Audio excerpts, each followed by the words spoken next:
Quand le salon de l'agriculture s'apprête une nouvelle fois à s'ouvrir à Paris sur fond de malaise agricole, ravivé par un accord de libre-échange Europe-Mercosur chargé de craintes sanitaires et de concurrence déloyale, une question nous taraude. Que nous donnera à manger, mais aussi à respirer, l'agriculture de demain ? Des cultures sans pesticides et autres intrants chimiques sont-elles envisageables pour nourrir la population à grande échelle et préserver la santé du vivant ? Si la transition s'impose désormais comme un leitmotiv, le docteur en agronomie Olivier Husson œuvre pour une transformation profonde du monde agricole basée sur le fonctionnement biologique des sols. Et si cette agriculture de conservation était l'une des semences nécessaires à un monde agricole durable, arrosé de pratiques qui respectent le terreau fertile des équilibres écologiques et le retour à des sols vivants ?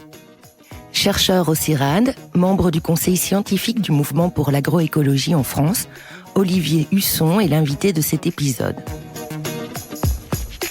Vous écoutez Inspirons, le podcast en santé-environnement lié à la qualité de l'air d'Atmosud. Bonjour Olivier Husson. Bonjour. Bienvenue dans cet épisode d'Inspirons et merci d'avoir accepté de venir explorer cette question essentielle qui est celle de l'agriculture durable de demain. Alors pour en dire un peu plus sur vous, à votre titre de docteur en agronomie s'ajoute celui de chercheur au CIRAD à Montpellier, donc le Centre de recherche agronomique pour le développement. Vous êtes également membre du conseil scientifique du mouvement pour une agriculture du vivant qui représente l'agroécologie en France et vous œuvrez enfin dans la recherche, mais aussi aux côtés des agriculteurs dans le but d'accélérer la transition agricole en les sensibilisant aux pratiques de l'agriculture de conservation. Alors avant de présenter ce courant spécifique de l'agriculture, qu'est-ce que signifie pour vous ce terme de transition agricole et pourquoi cette agriculture en transition est-elle importante ? Pour assurer cette production agricole, on a besoin d'assurer le gîte pour les organismes que le sol héberge, donc assurer une structure au sol, assurer le couvert, c'est-à-dire apporter des éléments minéraux et de l'eau, et puis protéger, donc offrir une pharmacie pour protéger ces organismes qui vivent dans le sol et qui assurent beaucoup de son fonctionnement. Dans la nature, l'énergie pour assurer ces fonctions, en fait, elle provient de la photosynthèse. La structure est assurée par les racines des plantes, par les vers de terre, par les micro-organismes qui vont retravailler ce sol en permanence, l'entretenir. Et puis, les micro-organismes en particulier vont digérer, vont prospecter pour les éléments nutritifs, pour l'eau, et vont alimenter les plantes. Et puis, ils vont aussi produire des antibiotiques naturels et puis stimuler les défenses des plantes. Donc, la matière organique du sol, en fait, elle permet d'assurer cette structure. La matière stable, ça va être les matériaux pour la construction. Et puis, la matière organique labile, qui est plus facilement digérable, elle apporte l'énergie pour ces micro-organismes et ces vers de terre en particulier, tous les organismes du sol. Ce modèle-là, en fait, que vous expliquez, c'est quelque chose qu'a perdu ou qu'a oublié l'agriculture conventionnelle ? Oui, alors en agriculture conventionnelle, on assure les mêmes fonctions, un gîte, un couvert, et puis la protection des cultures, mais on repose sur de l'énergie fossile. En fait, on assure le travail du sol avec des engins qui font un labour mécanique, qui redonnent une structure grossière. On assure la nourriture par des apports d'engrais minéraux qui viennent de l'énergie du pétrole, enfin qui viennent de la chimie du pétrole. Et puis, on assure la protection par des pesticides qui viennent aussi de la chimie du pétrole. Donc, on a simplifié les systèmes et ils reposent sur de l'énergie fossile. Et pourquoi c'est important, justement, dans la transition agricole, de sortir de ces systèmes-là ? Parce que d'une part, cette énergie fossile, elle n'est pas infinie, elle coûte de plus en plus cher. Et puis d'autre part, en procédant ainsi, on a perdu un peu la structure du sol. On entretient une structure grossière, mais ça se fait au dépend de la perte de matière organique. Ça détruit aussi le gîte. Ouais, l'habitat. C'est un bouleversement pour les organismes du sol. Et puis, ça repose beaucoup sur des pesticides et des engrais minéraux. Ouais. Et là aussi, il y a des effets secondaires qu'on aurait préféré éviter. Ça veut dire que finalement, nos sols sont appauvris ? On a un peu forcé la production. On a vidé les réserves du sol parce que la matière organique, ce sont des réserves d'énergie et puis de matériaux pour la structure.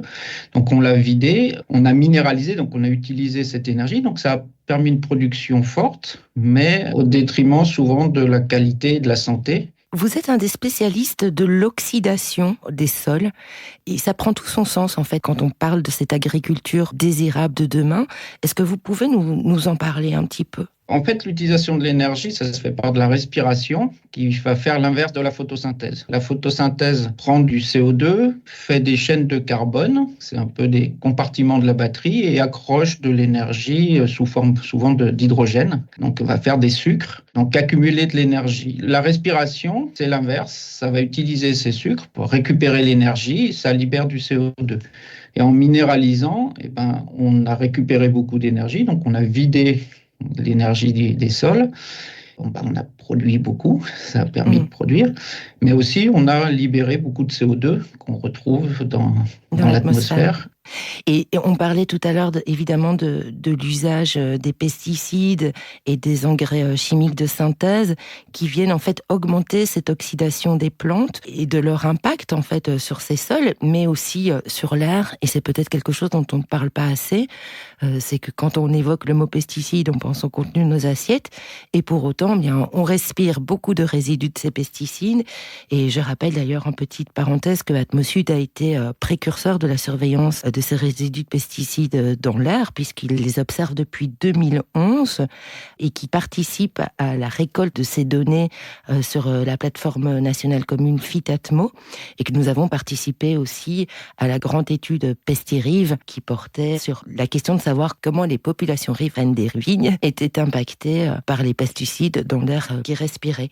Alors pour revenir en fait à cette agriculture de conservation que vous tentez d'essaimer auprès des agriculteurs et que promeut aussi depuis peu, novembre 2025, le ministère de l'Agriculture et de la Souveraineté Alimentaire, elle se présente comme l'une des réponses que l'on peut apporter aux enjeux de cette transition agricole, notamment dans le cadre de la stratégie d'adaptation au dérèglement climatique. Est-ce que vous pouvez nous la présenter, Olivier ? L'agriculture de conservation, elle est partie un peu à l'opposé de l'agriculture biologique, dans le sens que, en fait, l'agriculture biologique a considéré que les pesticides et les engrais minéraux étaient néfastes pour la vie du sol et la santé globalement, et a décidé de les enlever totalement, et a souvent été obligé d'augmenter le travail du sol, en particulier pour lutter contre les mauvaises herbes. À l'inverse, l'agriculture de conservation a dit le travail du sol détruit très fortement la vie du sol, la structure. Il faut l'arrêter. Et pour faire ça, ils ont souvent été obligés on va mettre beaucoup des couverts végétaux et on va contrôler ces couverts végétaux pour faire un mulch, un paillage dans lequel on va cultiver. On a augmenté souvent l'utilisation d'herbicides et en particulier le glyphosate. Et quand on comprend le fonctionnement biologique du sol, le fonctionnement global de ce système qui implique des milliards d'organismes vivants, on comprend qu'il faut éliminer les deux, que le travail du sol est très destructeur, que les pesticides sont nuisibles, et donc il faut éliminer les deux. Donc en agriculture de conservation, on est parti sur mettre des couverts végétaux, des rotations de cultures plus diverses pour augmenter la diversité des organismes dans le sol aussi, d'arrêter totalement le travail du sol. Instaurer des périodes de non-labour. Il y a tout un gradient dans l'évolution, dans cette transition du passage d'une agriculture conventionnelle à une agriculture sans labour et à terme, on espère, sans pesticides. On a été obligé de reposer pas mal sur le contrôle de ces gros couverts végétaux qui permettent de régénérer le sol, qui permettent de refaire cette matière organique dans les sols en produisant localement cette matière organique, parce qu'on peut toujours l'importer, mais ça coûte cher, et puis c'est du transport, c'est de l'énergie encore qui vient de l'extérieur. Donc l'idéal, c'est de la produire localement, et pour ça, on fait des couverts végétaux qu'on contrôle avec souvent du glyphosate ou d'autres herbicides. Il y a 3 socles à cette agriculture de conservation. Quand on applique d'emblée cette culture, on peut éliminer effectivement les fongicides et les insecticides. Reste cette question épineuse des herbicides et notamment du glyphosate, dont il est vraiment souhaitable de sortir. Est-ce qu'aujourd'hui, il serait possible de trouver une alternative naturelle à ce glyphosate ? Alors, c'est le but, en fait. L'idée, c'est pas d'utiliser du glyphosate pour contrôler ces couverts de manière infinie. L'idée, c'est d'arriver à supprimer autant le travail du sol que tous les pesticides. Donc, les fongicides, les insecticides, en régénérant le sol assez rapidement, on peut les supprimer. Pour le contrôle des mauvaises herbes et le contrôle de ces couverts végétaux qu'on met, ça demande d'avoir des sols qui soient bien régénérés, qui assurent une très grosse production de biomasse, qui vont couvrir les mauvaises herbes. Et donc, on va pouvoir juste les rouler, les détruire mécaniquement. Mais ça demande une très forte production de biomasse pour être efficace pour le contrôle de ces mauvaises herbes. Donc, c'est très difficile de le faire au début de la transition, quand les sols ne sont pas très productifs naturellement.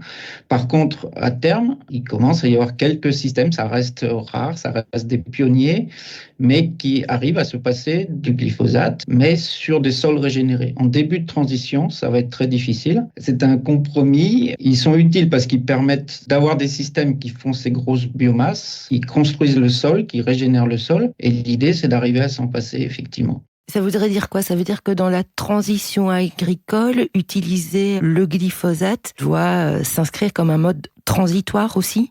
Voilà, ça doit être un mode transitoire dans l'objectif de s'en passer. C'est d'ailleurs ce que font déjà certains agriculteurs pionniers, hein, c'est bien dans ce but-là.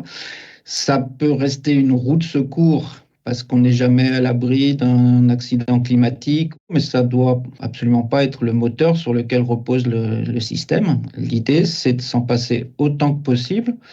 Si je résume un petit peu vos propos, c'est que cette agriculture de conservation, aujourd'hui, selon les usages qu'on en fait, elle répond aux enjeux du changement climatique, mais que pour autant, elle ne s'inscrit pas encore totalement dans le fameux One Health, donc préserver la santé de l'environnement et la santé humaine. Comment on passe d'une agriculture de conservation qui fait encore usage à des produits comme le glyphosate à une agriculture de conservation, entre guillemets, biologique? L'idée, c'est surtout d'arriver à accélérer cette transition, parce que pendant la période de transition, on doit changer le fonctionnement global du système.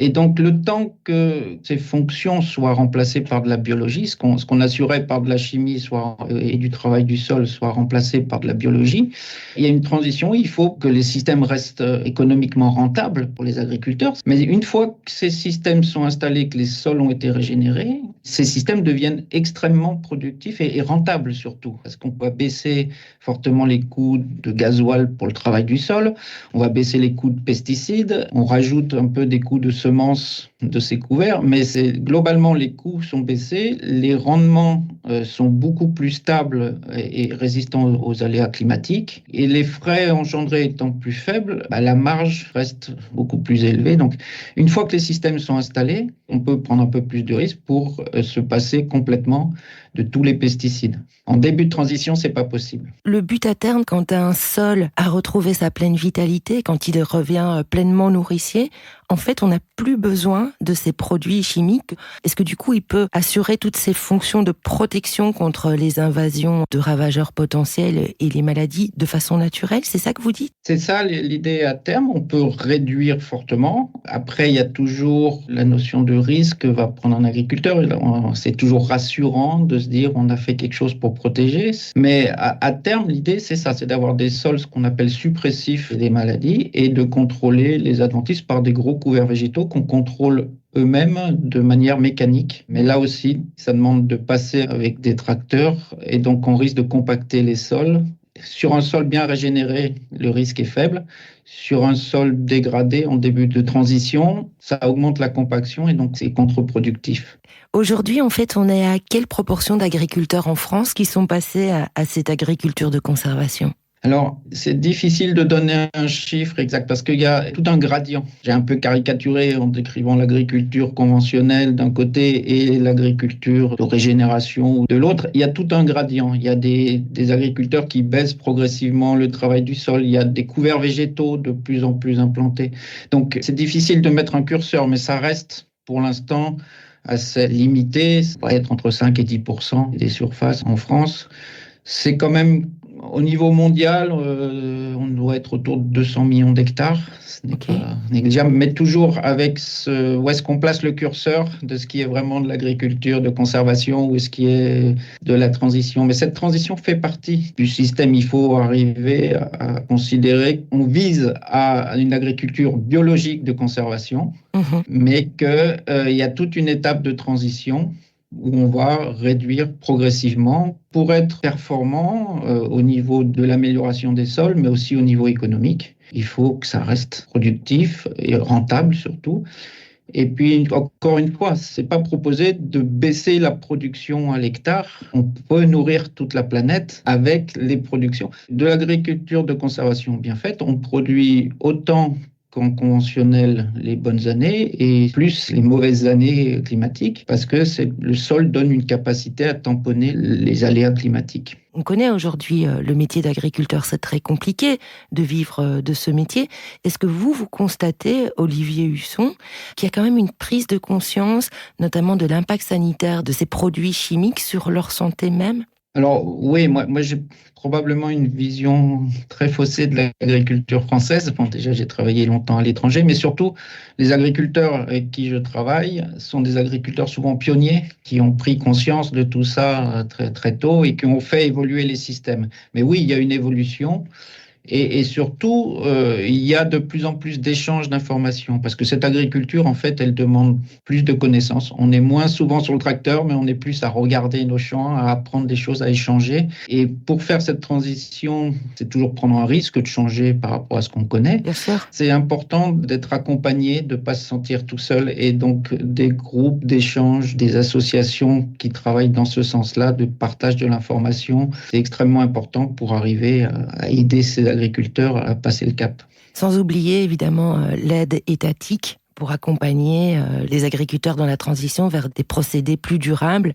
En tout cas, cette transition agricole, on la suivra de près. Merci beaucoup, Olivier Husson, d'être venu éclairer notre lanterne sur cette question du futur souhaitable de l'agriculture. Merci à vous. Si vous avez aimé cet épisode d'Inspirons, merci de le faire savoir en lui laissant un commentaire, de vous abonner à la chaîne Podcast Inspirons d'Atmos Sud si ce n'est pas encore fait, et bien entendu de le partager autour de vous pour que l'information en santé environnementale qui relève de la qualité de l'air puisse circuler auprès du plus grand nombre. Vous pouvez aussi la recevoir tous les mois directement dans votre boîte mail en vous inscrivant à la newsletter Inspirons via le lien d'essai dans le descriptif de cet épisode. On se retrouve le mois prochain autour d'un nouveau thème pour ouvrir grand nos yeux sur ce que l'on respire sans le voir. D'ici là, prenez soin de vous.